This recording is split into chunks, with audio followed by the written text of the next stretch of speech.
Well, hey, everybody. I'm here with our Director of Technical Ministries, Tyler Wilhoit, and we're going to get to know him a little bit better, hear about his heart for technical ministry, maybe get a little inside scoop into technical ministry at First Free. So, Tyler, thanks very much for joining me. Yeah, I'm happy to be here. I know people like to kind of get to meet the man behind the role, and you do a lot for us at First Free. You handle many different things, which we'll probably get into a little bit later. But before we do that, maybe you could just share a little bit about how you got involved in technical ministry to begin with. What was it that first piqued your interest, and why have you made it such a central point of your life? Yeah. So it all started probably when I was like 10 or 11 years old, give or take, at a church where our youth leader actually asked me, he goes, "Hey, I'm in a pinch. Can you help run PowerPoint?" And it was literally a laptop sitting on the front pew with a long VGA cable to a projector hitting the wall. And never messed with it, never touched it. And he just said, "Hey, I trust you. Can you just hit the arrow and follow along wherever we go?" And that was kind of the very introductory start that kind of got me hooked. It was just somebody asking, somebody showing that there was a need, and then me being able to step into that. Fast forward 6 days from there, they didn't have somebody running audio the next Sunday, and he asked me to just jump on the soundboard and run audio for their choir, worship team, and everything. So I got thrown into the fire very quickly, which surprisingly didn't deter me, but just kind of caught me on fire even more to learn and grow and just excel as much as I could to be able to learn all the areas of what this technical world looks like in the church. Because up until that point, I had no idea. I didn't know what went into making it happen, didn't know how to do any of it. But he took me under his wing, taught me a lot, and we got to serve a lot alongside each other through the church, through mission trips, which got me into ministry and just how that can be used in the church, out of the church, which has kind of fueled me for my life as well. That's amazing. So much of our growth happens when there's some kind of a need and we have an opportunity to fill it. And for some people, they try and it's not a good fit for them. For you, your gifting matched with the need pretty well. And so you just kind of dove into it head first. Where did you go from there? How did you continue to develop and get to the point where you went from, I want to be a volunteer doing this with my church as a teenager to, okay, now this is actually a career and I'm going to do this as an adult for my job? Yeah, it never really occurred to me that I could do it as a career path through middle school, high school. I was involved in all kinds of audio and lighting and stuff like that for my high school group. They had a choral group for sports games, for my brother's sports teams in the church. So I got a wide kind of experience with how AVL in general could be used, just in a bunch of different scopes. So it was a fun hobby. It was a passion, but I never saw it as a career path. So I actually started my college career for business management and information systems. So I was going into IT, something in that field.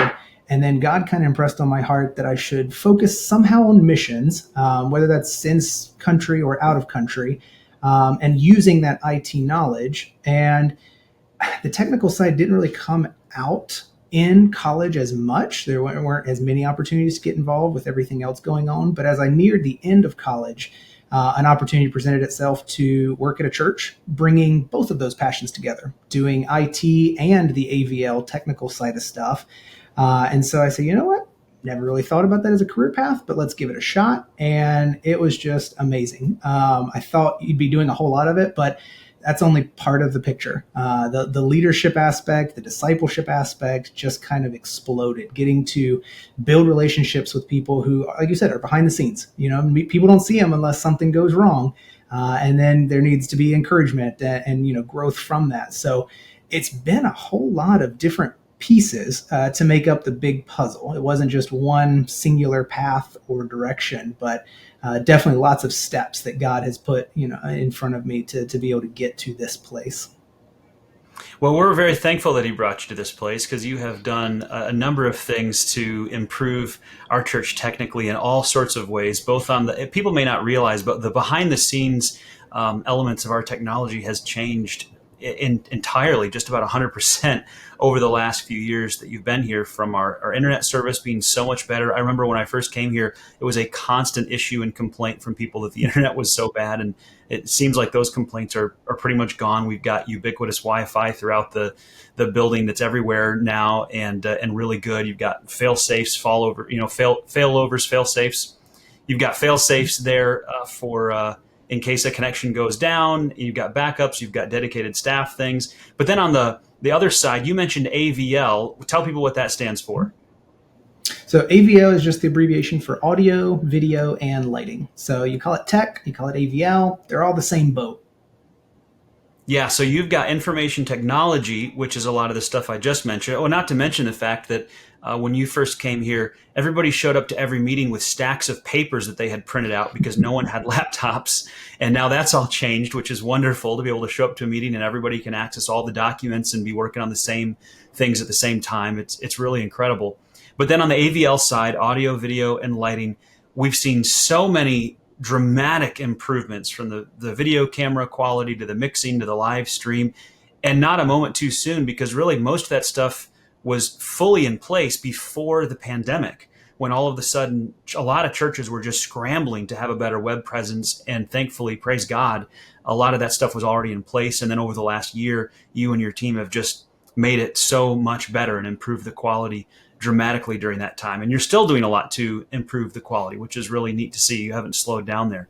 I want to ask you about the uniqueness of working at a church, because you could go work and do this kind of thing in a secular field. This is not like other ministry jobs where it's very specific to a church ministry. But tech is an area where you could go work at a lot of different companies and do IT and do audio, video, lighting. So what are some of the unique aspects about doing this at a church?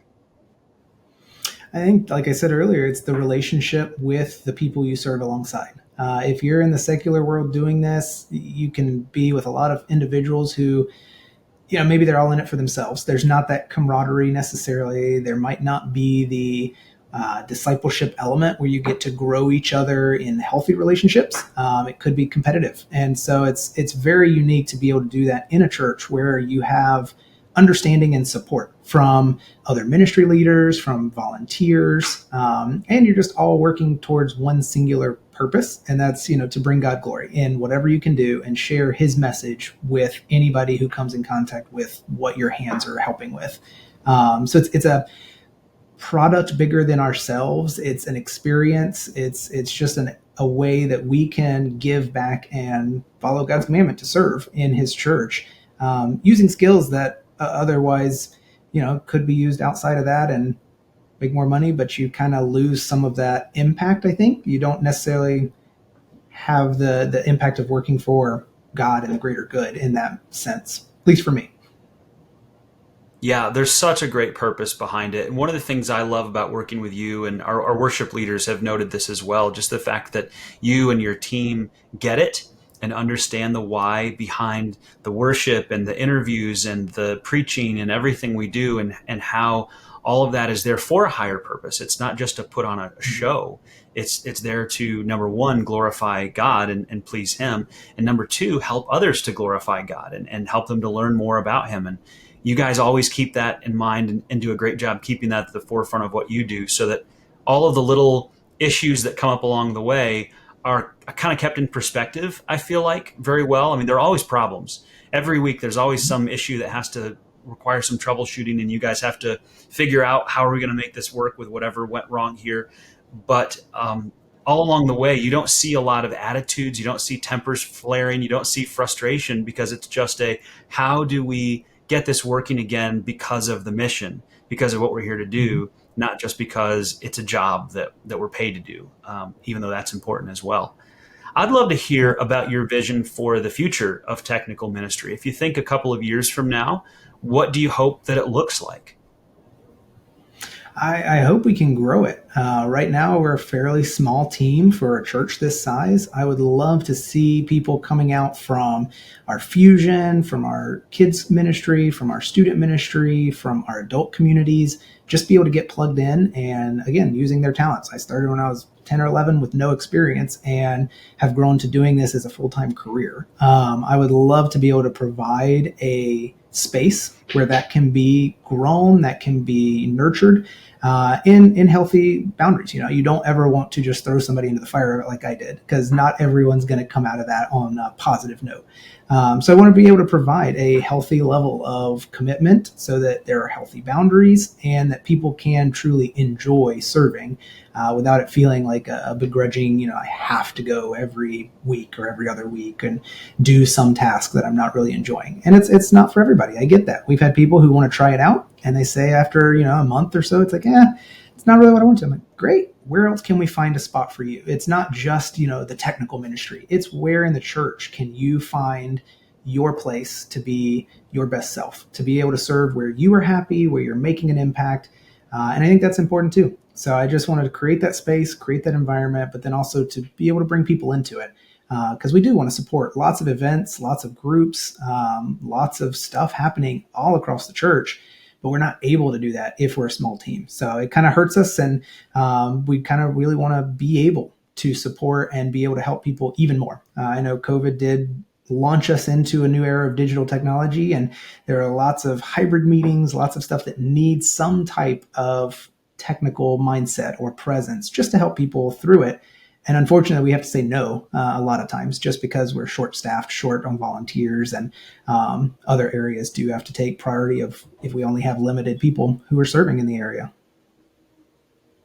Yeah, and that leads to my next question, which is, what are the needs that you have? How could people, and let's not even frame it that way, what are the opportunities that you have for people to get involved? Because this really is a fun ministry to serve in. What are the types of things that someone watching this or listening to this right now could say, man, that sounds like fun. I'd love to get into that, or at least try it for a month, like you say. And maybe it doesn't work out, that's fine. But what would you tell them?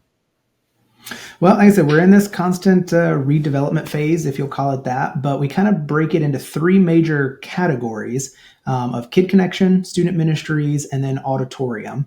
And then within there are similar opportunities to serve. So you can get involved in doing audio. So in Kid Connection, that looks like 1 or 2 microphones right now. They want to grow that to have, an actual worship team with instruments. In Student Ministries, it's a small band on Wednesday nights and Sunday nights. So it's not a huge event, a lot of time and commitment into it, but it's a little bit more advanced. And then there's the auditorium where we have Wednesday night rehearsals. We have Sunday morning services. That's a much bigger team, a much more kind of polished product, if you will say. You can run audio in any of those categories, but the position is basically the same. You're helping facilitate microphones, sound, that kind of thing. We use ProPresenter as our computer software. So think of it as like PowerPoint on steroids. That's how we do lyrics and videos. We use that in all three of those areas as well. So it can be simple, just to a few slides and videos, to a full Sunday morning set with videos and slides and lyrics and lower thirds and anything in there. We've got opportunities to do video cameras in most of those areas. Right now, Student Ministries in the auditorium are recording and live streaming their services. So we've got camera opportunities that you can, as long as you can follow somebody and zoom in and out, it's pretty easy to get caught up to speed on running that. And then we've got video directors, as we call them, who are actually sitting behind a big TV screen that can view a feed of all the cameras and be able to kind of call the shots. So as you see things switching on a Sunday morning, changing all the shots, there's a person back in another room watching all the cameras, talking to all the camera guys, giving them coaching and feedback so that you're able to view a lot of different services and not just one camera shot the entire time. And we use those both in Student Ministries and the auditorium as well. So again, lots of similar positions in different categories of service, depending on your level of comfort, depending on your level of availability, and depending on like the age group that you want to be involved with and work with. And it's a lot of fun. I used to serve in tech ministry a lot back in the day and really, really enjoyed it. It kind of scares people a little bit because they think, well, this is, something I'm not familiar with or not comfortable with. It's amazing how many people can actually get involved in tech ministry and really love it, even if they don't have a very technical background. How much experience would you say people need to have if they want to get involved here, or at least try it out? And what kind of training can they expect? I would say zero experience. I say as long as you can get an email and respond to an email, that's about it. We have a very low entry point, but that's the first step, is the communication side of things, making sure that we can build those relationships and stay committed and involved. So as long as you can email or text back and forth, that's step one. All the other positions, we can train you and go from zero experience to you own your own company and do this outside and you just want to get plugged in and serve. We're not going to dumb it down for you, but we're not going to overcomplicate it for someone who's never touched a camera or, run lyrics in a program before. So any availability that you have, we would accept, and we would be able to train you and take the time one-on-one to get you familiar with it before ever putting you in an actual service. Yeah, I think that could be a great comfort to people who just aren't sure. Hey, is this something I could try out? We really want to work with you to figure out whether this is a good fit for you. And you already have people across the spectrum of experience involved, from the kids who are just getting into this for the first time and they're getting training, to the professionals who do own their own company on the side doing IT or doing video or some kind of media and are also volunteering. We've got that full range right now in the ministry, which is really, really cool. And I know one of your hearts is to build the bench and have a larger pool of people involved in this, because it does a couple of things, right? Not only does it mean we're not relying on any one person too much, so that there's always, kind of spreading of the load and no one kind of gets burned out there.